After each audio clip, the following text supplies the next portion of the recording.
Madam President, thank you. I want to talk a little bit about the flooding that's going on in Montana. It has been going on for basically better than the last month. The picture I have here is a picture of the Musselshell River east of Roundup. And the river channel is not in this area. In fact, is on the far side of this river. And my guess is, I haven't seen this. This picture was taken about 10 days ago or so.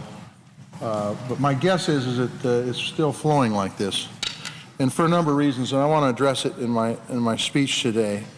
Over the past few months, we've seen severe flooding in Montana that has impacted our homes and businesses. It's devastated farmland and ranch land. It has displaced families across our state. The flooding has tested thousands of Montanans and the basic services and infrastructure that they rely on every day. But when disaster hits Montana, we rise to the occasion. When I meet the families and the community leaders affected by flooding and when I tour their towns, I do not see a resignation or hopelessness. I see resilience. I see our traditions of hard work and working together. I see communities are rebuilding and moving forward. Ordinary people and local officials working diligently with local, state, and federal partners to address urgent and ongoing needs that they are unable to address alone. Thanks to that spirit of working together, neighbor to neighbor, Montana communities are rebuilding and businesses are reopening. We're looking to account for the severe crop damage and livestock loss suffered by Montana's farmers and ranchers. And we're looking for resources to make up for the $8.6 million in damages to our state's infrastructure. Sadly, that number is only getting bigger. Montana's resiliency is going to be tested because we're not out of it yet, not even close. Given the unusually significant snowpack in the Rocky Mountains that has yet to melt, our rivers and streams will continue to swell. The cost to Montana communities and families will continue to mount, and more of them will look to emergency assistance to provide timely services and assistance to those most in need, to help them get back on their feet. That is why I'm particularly alarmed by the looming shortfall in FEMA's Disaster Relief Fund, which the House left dangerously unfunded, even amid a string of weather-related disasters across this country that has led us to 45 declared disasters. We're now looking at estimates of $2 to nearly $5 billion shortfall for fiscal year 2012 alone.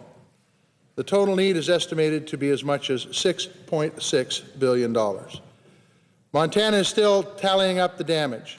The risk of further damage is still very high. And yet we do not know right now if there will be enough money left over to meet the needs this disaster has already created in our state of Montana. The House thinks that we should pay for past disasters with funding allocated for current and future disasters, and by cutting assistance to firefighters and other first responders. Madam President, in Roundup, Billings, and elsewhere in Montana, the folks who are rescuing stranded residents in boats to take them to get urgent medical care aren't from FEMA. They're the same men and women who fight to protect our communities every day, the cops and firefighters who are part of these communities. Taking away the resources they need won't fly. It is irresponsible and unacceptable. I want all of my colleagues to understand the importance of what we're facing, not just in Montana, but across this country. There are 45 declared disasters around the country. It is time to do our part for communities all across this country who are facing unprecedented disasters, from floods to tornadoes to wildfires. Let's make sure this nation's emergency responders have what they need to do their jobs. They're doing their part for all of us. Tough economic times have forced us all into some very difficult decisions. There's no doubt about that. But it is critical that we do everything we can on behalf of the communities and families across our nation who are simply looking to pick up the pieces, to rebuild their homes, their schools and businesses, and to get back on their feet. When small businesses can't get back on their feet, and when our number one industry, agriculture, gets a punch during the growing season, our entire economy will be impacted in a negative way. Montanans will continue to be resilient, and they will continue looking out for one another, but there are some burdens that are simply too big for them to bear alone. It is time for Congress to stand up, do its part, and the sooner the better.